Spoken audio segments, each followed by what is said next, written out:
Chelsea 2, Palmeiras 1. Chelsea in the Club World Cup semi-final. And I think it's time we talk about Chelsea. I haven't made any videos around them in the Club World Cup because I'm not someone that can stay up to 2 a.m. and watch Chelsea play. I can only do that when it's Manchester United.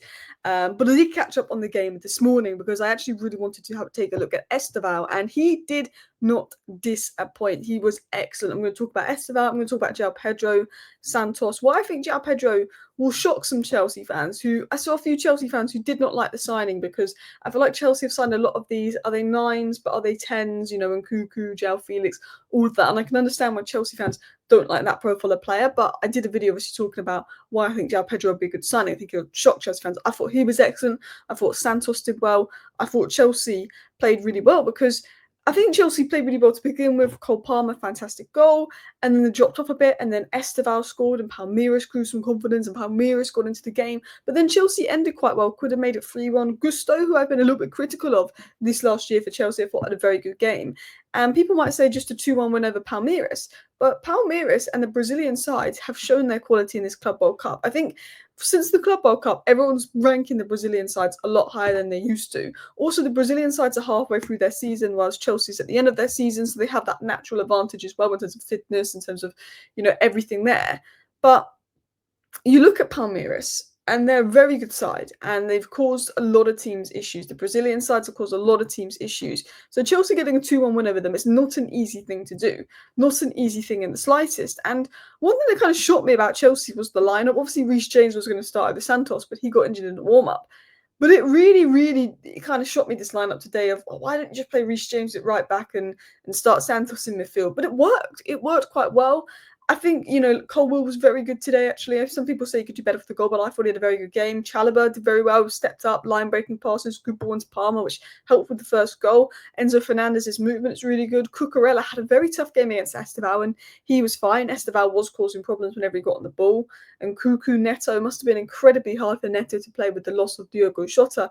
Must have been very hard there. But I thought Chelsea were very good today. And I think one thing Chelsea showed with Joao Pedro and Madueke and players coming on is actually this Chelsea squad is quite stacked. You know, Gittins, I'm assuming if we see the Gittins that we saw at the beginning of this last season with Dortmund when he was playing out wide as a touchline winger, he's going to be a really good addition as well. But I looked at Chelsea, and I want to talk about Joao Pedro, and I want to talk about Esteban, I want to talk about Santos, those three in particular in more detail. I also want to talk about how I think Chelsea's physicality got them that win over the line. But it wasn't an easy game. They're now in the Club World Cup semi-final. Semi-final. Why have I said reach final? Semi-final. That's why you don't write notes in the early morning. So I was catching up on the game about 8 a.m. this morning, and I was half in bed. Brazilian sides, they bring the intensity, they bring the flair, but I don't think they have the physicality Premier League sides have. And I think that's how Chelsea won the game in the end. I think Palmeiras did cause some problems early in the second half after the Estevao goal.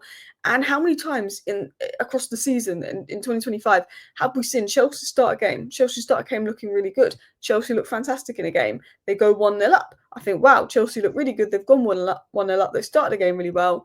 And then Chelsea have not gone 2-0 up when they're on top. And then the other teams got back into it and Chelsea had dropped points. And I thought, is it going to be one of those? But Chelsea managed to bounce back. They lost a bit of momentum, but they got back into it. They regrouped well. I thought the subs were really good. And I thought it was a very hard-fought win for Chelsea. I thought it was a good performance overall. And I think Chelsea, when they're playing at their best, they can play such good stuff. Chelsea aren't always at their best throughout the 90 minutes, but when Chelsea are playing and they're linking up and they're playing at their best, they can play such good stuff. You've got to think they've got Casado, they've got Enzo, who have proven their worth this sort of last season.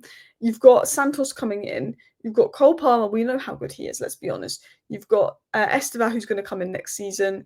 I think Neto's going to have a better season next year. I think you see glimpses of Neto and what he's got. Joao Pedro is a quality player. You know, they've got all these players coming in. Cucurella, the way he's developed. Reece James, if he can stay fit. I still think, you know, goalkeeper and top centre-back is something you've got to look at. Maybe even another winger, especially with Madueke leaving. But I feel like when Chelsea are on it and they're on their day, you can see how quite talented this Chelsea squad is and how good they can be. And there's a player that's going to be added to that called Estevao, who, for me, what a star. I mean, I did a video on him last year when Chelsea signed him because I said, you know, as someone that doesn't watch loads of South American football, what I do know is that Estevao and Franco Mastantuono are the two probably talents to come out of South American football that were unreal. And I always said when I watched Palmeiras, I always was more impressed with Estevao than Endrick. And Endrick was the one that got all the hype last year. And he was fantastic today. His quick feet, his unpredictable movement. You didn't know what way he was going to go for the goal. And that was, I believe, his weak foot, finish, place, tight angle. The finishing there, the composure, the unpredictability, his ability to manipulate the ball, that is not normal at 18 years of age. I don't know how he does that at 18 years of age. He's coming up against Chelsea. He must have been feeling it. He must have really been feeling the nerves coming up against Chelsea. Against Cucurella, it's a very good season. It's improved very much defensively on that flank. And he was testing him. He was showing his close control. He was demanding the ball. Palmeiras were looking to pass to him to make things happen. He created a threat every time he touched the ball. Like, how does he do that at 18? At 18 years of age against Chelsea, a physical game. This was a physical test for him because we know he's so good technically, but it's physicality. That's the Premier League. This was a physical test for him, and he passed that test. He got the ball, he created, he did well. Every time he touched the ball, his physicality, his sharpness against seasoned defenders, physical defenders was good, and the finish was excellent. And people might criticize Chelsea's defense, but that was just pure quality. That was pure natural quality. Like, this guy's ceiling is ridiculously high, and I said that a year ago. I said this is one of the best talents in South America when we're talking natural ability, two-footedness, ball manipulation, ability in tight space. He was standout. I honestly don't know how he does that at his age. And he's been doing it a lot for Palmeiras this season. And of course, he's only 18. He's not going to be good every game. He's going to have games for Chelsea where he might not do anything and he might be inconsistent. But just because he might play 2 or 3 games for Chelsea at the beginning of the season and be poor doesn't mean he's a poor player. He's one of those guys. He's going to have good games. He's going to have bad games. It's completely normal at his age. But you can see in his good games, okay, his ability, what he can bring, what he can add. He's now getting called up for Brazil, their first team, to tell you what a talent he is. But, he's a very good creator. In 2024, he got 13 goals and 9 assists in 31 games for Palmeiras, which is absolutely insane when you look at that numbers as well. He is an incredible talent. But who almost impressed me the most was Joao Pedro. Now, obviously, if you know me, you know I'm a big fan of Joao Pedro. If you look at my tweets from 2 years ago, you'll know I'm a big Joao Pedro fan. And I was trying to tell Chelsea fans, I think Joao Pedro, I know 60 million is a lot, but I think he's a better signing than a lot of Chelsea fans thought. I said, I think Joao Pedro is going to shock you, and I will stick with that. And I said, I think he's going to be a number 9, not a left 8, and I think he's going to shock you. I said in one of my videos, I think he could replace Nicholas Jackson, and I stand by that. I really do. Because he was at 9 today, and it was a cameo. He was better than Delap today. Got on ahead of Jackson. He held the ball well. He linked play well. He's technically sharp. What you get in Joao Pedro is elements of Jackson's strengths, because I think Jackson outside the box is a very good player when it comes to dropping deep, linking up, building relationship with Palmer. But when it comes to inside the box, I don't think Jackson is good enough. Joao Pedro is better than Jackson inside the box, but has Jackson's abilities outside the box. But inside the box, Joao Pedro has the finishing, and inside the box, he's got like a little bit of box power. He can use his head more. He can be more a box striker. But Joao Pedro, he shows the intelligent movement to get into areas. He looked quite like a natural fit up top, because I always assumed he'd come in and play behind the striker, and he can play behind Delap. But he's going to bring a different dynamic to Jackson. I think he's going to be the 9 long term. I think he'll bring a different dynamic to Jackson, because he, for me, can get the ball, drop the link-up play, but he can get in the box. He can show box presence.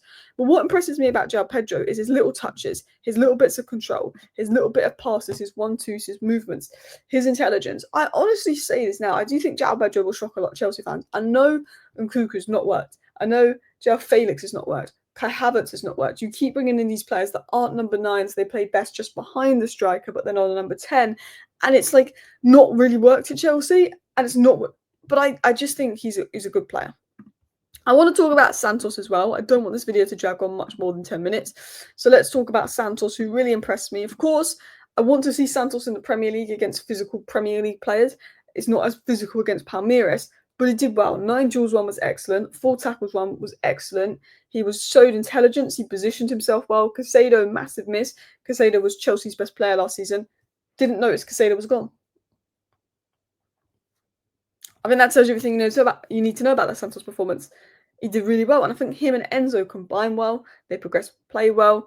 They balanced. The game was balanced well. I think they were a balanced pairing. I thought that Santos was good. I thought he was a bit of a beast in midfield. But of course, this is Palmeiras. They're not as physical as Premier League opposition. But I think Santos could shock you. I think he looks good. Like, I'm not most informed about Santos, but I've heard very good things about him. I didn't watch loads of him last season. But he's a good player. I think he's physically good. I think he's technically good. I think he would complement Enzo well. I think it's good depth for Caicedo. You've got Lavia as well, if he can stay fit. Lavia, Enzo, Caicedo, and Palmer is very good midfield depth. Lavia, Enzo, Casade, Palmer, and Santos is very good midfield depth, weirdly. Continuing on, I think Chelsea's midfield, as I said, is looking good. I think Enzo, he plays a good role in controlling games and showing that quality. But I think Chelsea could build a good midfield core. This can also allow Cole Palmer to go to right wing because still think he can play right wing here and there, maybe even false nine if worse come to worse. But I thought Chalobah did well, stepping up, line breaking pass, helped with the first goal. I thought Colwell did quite well defensively. I thought Gusto had a good game. Neto, considering the circumstances, did pretty well as well. But we can see that. And I think with Chelsea, we're starting to see a little bit of tactical flexibility. I think Joao Pedro can play with Delap or instead of Delap, can play instead of Jackson. Cole Palmer and Joao Pedro, I think, will link up well in the future. Enzo has the runs of the movement that's intelligent. Madueke, who might be leaving and going to Arsenal, look at the energy he brought off the bench. I thought his impact was really good. Gusto had a very strong game. And, Chelsea still have an issue at closing out matches. Sometimes their intensity drops. Sometimes they allow Palmeiras back into the game. And the suspensions with Delap and Colwell will be annoying for Chelsea going into the semi-final. But we saw elements of Chelsea and the talent and Joao Pedro and Estevao for next season, the technical abilities there, and how Chelsea could be very good next season, have some very good options. And Santos proved, he's a good player there. It'd be interesting to see how he does against Prem opposition. But I thought Santos was excellent. And that win is 15 million more for Chelsea. So yeah, thank you for watching. Let me know your thoughts down below. Bye.